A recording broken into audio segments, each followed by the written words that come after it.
basis for the most important part of the operation. Yamamoto hoped that the attack would lure the Americans into a trap. 113. Midway was to be bait for the U.S. which would depart Pearl Harbor to counterattack. When the Americans arrived, he would concentrate his scattered forces to defeat them. An important aspect of the scheme was Operation L, which was the plan to seize two islands in the Aleutians, concurrently with the attack on Midway. 110. However, in May, U.S. intelligence echo daybreakers discovered the planned attack on Midway.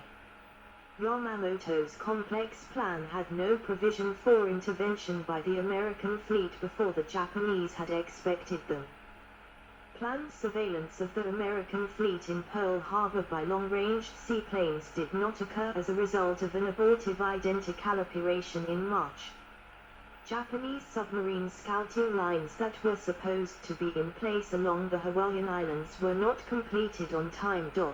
114. The battle began on the 3rd of June, when American aircraft from Midway spotted and attacked the Japanese Air Transport Group 700 miles, 1,100 kilometers, west of the atoll. 115. On the 4th of June, the Japanese launched a 108 aircraft strike on the island but failed to deliver a decisive blow to the island's facilities. 116. Most importantly, these uncoordinated attacks, a Japanese scout aircraft reported the presence of an American task force, but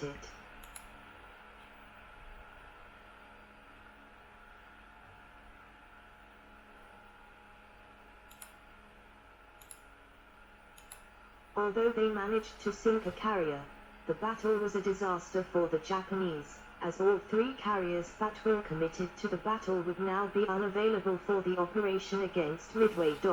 110. After Coral Sea, the Japanese had four fleet carriers operational: SRY, Kiga, Akijai and Hyrie, and believed that the Americans had a maximum of 2 Enterprise and Hornet. Saratoga was undergoing repair after a torpedo attack, while Yorktown had been damaged at Coral Sea and was believed by Japanese naval intelligence to have been sunk. She would sortie for Midway after just 3 days of repairs. Midway. Hyrie under attack by B-17 Flying Fortress heavy bombers. Admiral Yamamoto viewed the operation against Midway as the potentially decisive battle of the war, which could lead to the destruction of American strategic power in the Pacific. 112, and subsequently opened the door for a negotiated peace settlement. 110. Through strategic and tactical surprise, the Japanese would knock out Midway's air strength and soften it for a landing by 5,000 troops. 110. After the quick capture of the island, the combined fleet would lay the basis for the most important part of the operation.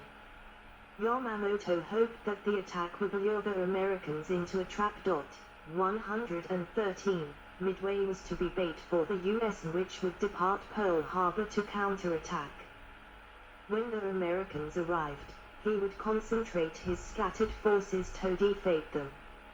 An important aspect of the scheme was Operation L, which was the plan to seize two islands in the Aleutians, concurrently with the attack on Midway. 110. However, in May, U.S. intelligence echo daybreakers discovered the planned attack on Midway.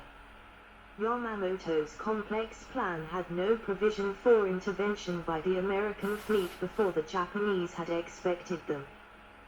Planned surveillance of the American fleet in Pearl Harbor by long-range seaplanes did not occur as a result of an abortive identical operation in March. Japanese submarine scouting lines that were supposed to be in place along the Hawaiian Islands were not completed on time. 114. The battle began on the 3rd of June, when American aircraft from Midway spotted and attacked the Japanese Air Transport Group 700 miles, 1,100 kilometers, west of the atoll. 115. On the 4th of June, The Japanese launched a 108 aircraft strike on the island but failed to deliver a decisive blow to the island's facilities. 116. Most importantly, their strike aircraft based on Midway had already departed. Adding to the 116 carrier aircraft on their way took the Japanese. The aircraft from Midway attacked, but failed to score a single hit. In the middle of these uncoordinated attacks, a Japanese scout aircraft reported the presence of an American task force, but it was not until later that the presence of an American carrier was confirmed. 116. Vice Admiral Chuichi Nagumo was put in a difficult tactical situation. 117. After quick deliberation, he opted for a delayed but better prepared attack on the American task force.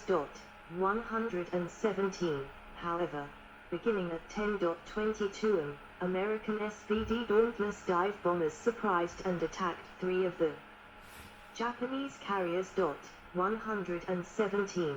SRY, Kiga, and Akijai were turned into blazing wrecks. A single Japanese carrier, Hyori, remained operational, and launched an immediate counterattack. Both of her attacks hit Yorktown and put her out of action. Later in the afternoon, aircraft from the 2 remaining American carriers found and destroyed Hyori.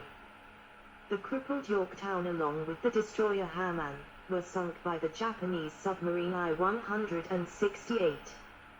With the striking power of the Kido Butte I having been destroyed, Japan's offensive power was blunted. Early on the morning of 5 June, the Japanese cancelled the Midway operation. 118. New Guinea and the Solomons.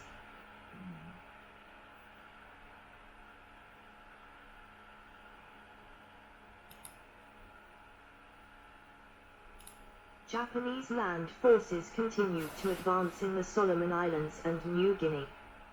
From July 1942, a few Australian reserve battalions fought a stubborn rearguard action in New Guinea, against a Japanese advance along the Kokoda track towards Port Moresby. The militia were relieved in late August by troops from the 2nd Australian Imperial Force. In early September 1942, Japanese Marines attacked a strategic Royal Australian Air Force base at Milne Bay, near the eastern tip of New Guinea. They were beaten back by Allied forces, the first defeat of the war for Japanese forces on land. 119. On New Guinea, the Japanese on the Kokoda track were within sight of Port Moresby but were ordered to withdraw to the northeastern coast. Australian and US forces attacked their fortified positions and after more than 2 months of fighting in the Bunaguna area finally captured the key Japanese beachhead in early 1943 Guadalcanal. US Marines rest in the field during the Guadalcanal campaign in November 1942. Allied forces became aware through coast watchers of a Japanese sea airfield under construction at Guadalcanal. 120. On the 7th of August 1942, 16,000 U.S. Marines landed on Guadalcanal and Chileji in the Solomons. Vice Admiral Gunishi Mikawa, commander of the newly formed 8th Fleet at Rabaul, quickly sailed to engage the Allied force off the coast of Guadalcanal. On the night of 8-9 August, Mikawa's quick response resulted in the Battle of Savo Island, a brilliant Japanese victory during which 4 Allied heavy cruisers were sunk, 118, while no Japanese ships were lost. It was one of the worst Allied naval defeats of the war. 118. The victory was mitigated only by the failure of the Japanese to attack their vulnerable transports. Had they done so, the first American counterattack in the Pacific could have been stopped. The Japanese originally perceived the American landings as nothing more than reconnaissance. 121. With Japanese and Allied forces occupying parts of the island, over the following 6 months both sides poured resources into an escalating battle of attrition. U.S. air cover based at Henderson Field ensured American control of the waters around Guadalcanal during daytime, while superior night fighting capabilities of the IJN gave the Japanese the advantage at night. In August, Japanese and U.S. carrier forces engaged in an indecisive clash known as the Battle of the Eastern Solomons, resulting in the sinking of the light carrier Ryujo. In October, U.S. forces successfully challenged the Japanese in night fighting during the Battle of Cape Esperance, sinking one Japanese cruiser and one destroyer for the loss of one destroyer. During the night of the 13th of October, two Japanese fast battleships Kongo and Haruna bombarded Henderson Field. The airfield was temporarily disabled but quickly returned to service. On the 26th of October, Japanese carriers Shikaku and Zukaku sank USS Hornet, CV-8, and heavily damaged Enterprise in the Battle off Santa Cruz Islands. The loss of Hornet, coupled with the earlier loss of USS Wasp, CV-7, to the IJN submarine I-19 and heavy submarine damage to the USS Saratoga, CV-3, in September, meant that U.S. carrier strength in the region was reduced to a single ship, Enterprise. However, the two IJN carriers had to retire to home waters. From 12 to the 15th of November, Japanese and American surface ships engaged in fierce night actions in the naval Battle of Guadalcanal, one of the only two battles in the Pacific War during which battleships fought each other. 2 U.S. admirals were killed and 2 Japanese battleships sunk. During the campaign, most of the Japanese aircraft based in the South Pacific were redeployed to the defense of Guadalcanal. Many were lost in engagements with the Allied air forces. Japanese ground forces launched repeated attacks on heavily defended U.S. positions around Henderson Field but suffered appalling casualties. To sustain these effects, the victory. Oh no, I did it again. Just have to keep my hands away from the mouse. I think I don't know, should take a break. No, let's just continue. Although they managed to Oh sink no, a carrier, stop. the battle was a disaster for the Japanese. Yes, I need a break because it's very hard. It's very hard to try to stay awake when it's so hot in my apartment. I need to go to bathroom, but now it's 4:30. Let's do a break. And charging my camcorder a few minutes. It's more than 30 degrees hot. So that makes me very sleepy. Then I click my mouse by mistake.